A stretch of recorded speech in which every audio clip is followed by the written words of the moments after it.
Sejarah membicarakan tentang peradaban dunia dan perubahan manusia. Peristiwa lalu perlu dicatat supaya tidak tersisih dari khazanah bangsa bagi pembentukan kedaulatan negara.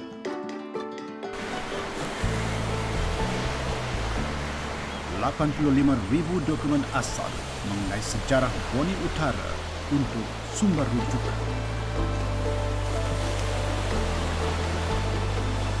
Shari Jeffrey atau nama penanya Kumis-Kumis mempunyai hobi mengumpul dokumen sejarah Boni Utara mengenai Sabah sejak 40 tahun lalu.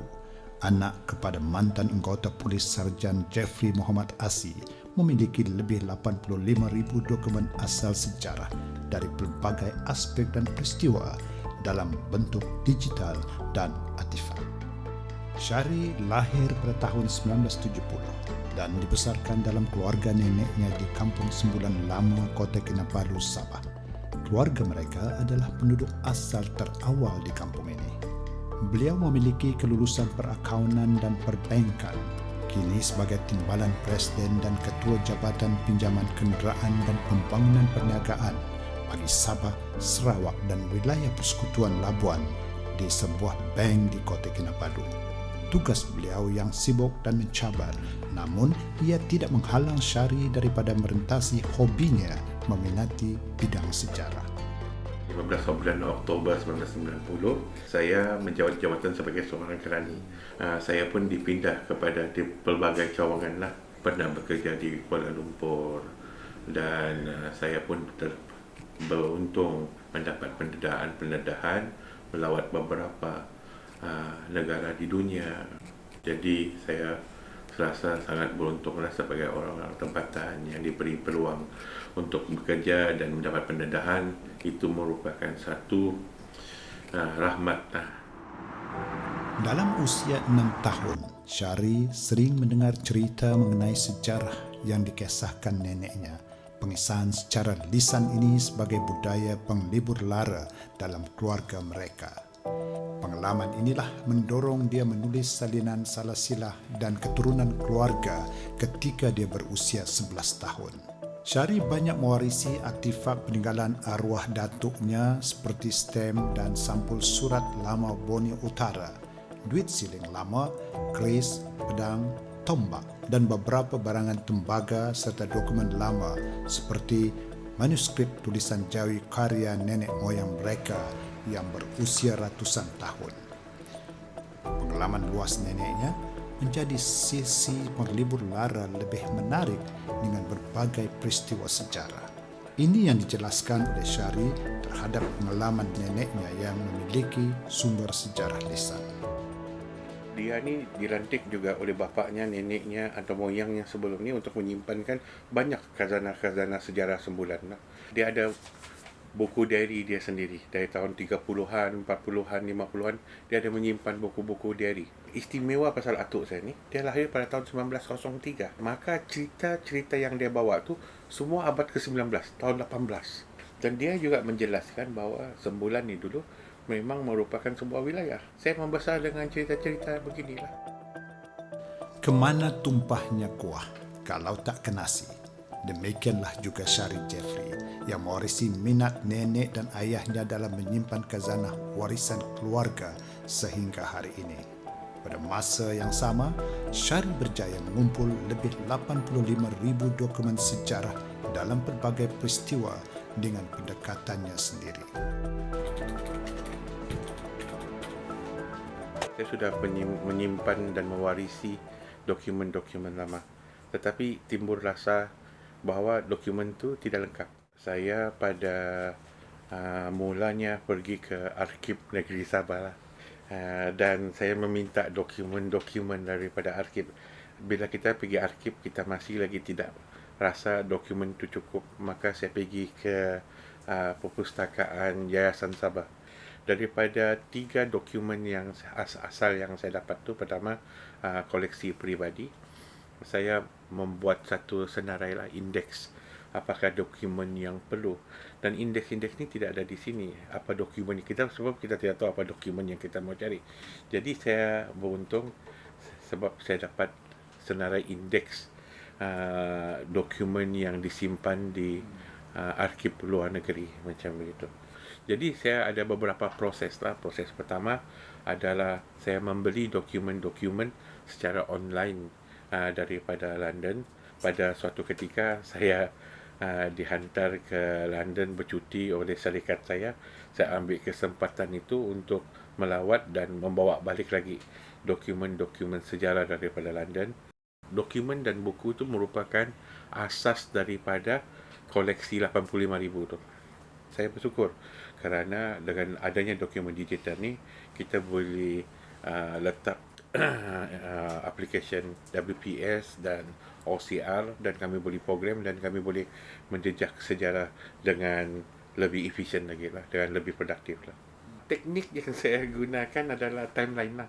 Saya buat itu kronologi masa. Salah satu lagi teknik adalah mencari sumber-sumber prima. Dua sumber ni, kronologi masa dengan sumber prima, merupakan asas kepada kajian-kajian sejarah saya. Apakah cabaran yang menjadi kekangan dalam mengumpul dokumen-dokumen ini? Bagaimana saudara mengatasinya? Kekangan utama adalah faktor kewangan lah. Itu tidak boleh dinafikan sebab untuk mendapatkan salinan tu kita mesti buat salinan di arsip dan kita kena bayar salinan fotokopi itu lah. Kenapa ia mengambil masa lama untuk mengumpul dokumen ni? Dokumen ni dia bukan wujud secara mendadak begitu. Dia melalui satu proses yang mengambil masa hampir 20 tahun di mana kita membeli dokumen tu berperingkat-peringkat. Disebabkan minat yang mendalam tu kita sanggup berbelanja, maka kita ada kekangan lain. Contohnya kita tidak ada teknologi maklumat yang lengkap atau canggih yang boleh membantu kita untuk menyimpan dokumen-dokumen lama ni. Dan dokumen-dokumen lama ni juga dia pun ada kekangan dari segi menyimpan, sebab jika bilik tu tidak sesuai, haba tidak sesuai, maka kertas-kertas tu akan rosak. Jadi apa kami buat di sini adalah dokumen-dokumen yang mudah reput, mudah rusak, kami serahkan kepada arsip negeri Sabah untuk simpan. Tapi sumber-sumber digital kami akan simpan di sini lah. Selain daripada itu, sokongan keluarga pun penting juga lah. Kami mengatasi cabaran-cabaran ni berperingkat-peringkat lah selama 20 tahun. Pertama adalah mengenal pasti rakan-rakan atau membentuk satu komuniti sejarah di mana kami boleh bertukar-tukar dokumen tanpa melibatkan kos yang tinggi. Kedua, disebabkan dunia kemajuan teknologi sekarang, dunia tanpa batasan, maka kita boleh beli dokumen-dokumen tu di luar negara dengan harga-harga yang berpatutan. Jejak Sejarah Borneo adalah kumpulan terdiri daripada 3 orang ahli yang membantu Syari menyusuri lokasi maklumat di lapangan berdasarkan sumber dokumentasi asal yang dikesan. Tujuan kami menubuhkan kumpulan penjejak sejarah ini adalah untuk mencari dan merekod sejarah-sejarah di Sabah yang saya rasa masih banyak yang perlu diketengahkan kepada masyarakat umum. Tapi sebenarnya sejarah Sabah ini lebih awal daripada itu. Untuk memastikan benda ini betul ataupun tidak, wujud ataupun tidak, kami kena turun lapangan. Kawasan-kawasan yang kita ada target sebenarnya. Di situ kami akan berkumpul, yang mana Encik Sari ataupun Tuan Sari ini akan memberi arahan kawasan-kawasan yang perlu kami kena jejak. Syari mengumpul dokumen melalui 2 pengesanan sumber, iaitu melalui sejarah lisan dan dokumen asal yang tulen, termasuk koleksi artifak beliau. Kaedah ini mendapat pengiktirafan pakar sejarah dalam kalangan ahli akademik. Sabah dalam konteks historiografi Malaysia pada hari ini kita boleh lihat bagaimana saudara Syari Jeffrey menggunakan bukan sahaja kepada sumber dokumen semata-mata tetapi juga kelisanan sebagai salah satu daripada sumber sejarah yang boleh memetahkan kembali sejarah Sabah itu dalam konteks masa kini. Dalam kajian sejarah Sabah ni, kalau kita fahami, paduka Mat Salleh tidak dapat dipisahkan. Dan salah satu yang sentiasa pertanyaan ialah foto. Foto ni diketemukan, disahkan oleh beliau berdasarkan kepada dokumen dan juga sumber-sumber lisan khususnya dari pihak keluarga. Untuk mengenal pasti sama ada Mat Salleh ataupun tidak, akan foto di sini. Salah satunya ni, kita kena melihat banyak aspek konteks. Dan saudara Syarif Jeffrey berjaya berdasarkan dokumen sedia ada, berdasarkan kepada sumber lisan untuk mengesahkan bahawa individu di dalam foto ini adalah siapa. Contohnya di sini paduka Mat Salleh. Itu kelebihan saudara Syarif Jeffrey. Setelah 2 tahun repository pribadi Syarif ini dilengkapkan, ia sering dikunjungi pelajar dari universiti tempatan dan juga penyelidik dari luar negara. So Syarif described what he does as a hobby, but that is a humble description of what he really does, you know. It is a self-funded, pro bono, complimentary service. It was like walking into Aladdin's cave and finding the treasures.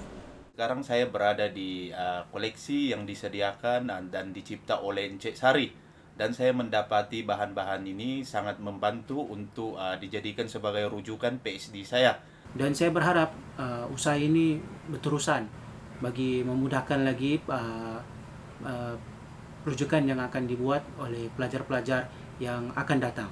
Cita-cita saya adalah pertama menubuhkan satu pusat sumber digital yang membantu para pengkaji sejarah lah. Dan kedua, saya pun mau menambah lagi dokumen-dokumen sebab jumlah dokumen yang patut dibawa balik bukan 85,000 sebenarnya.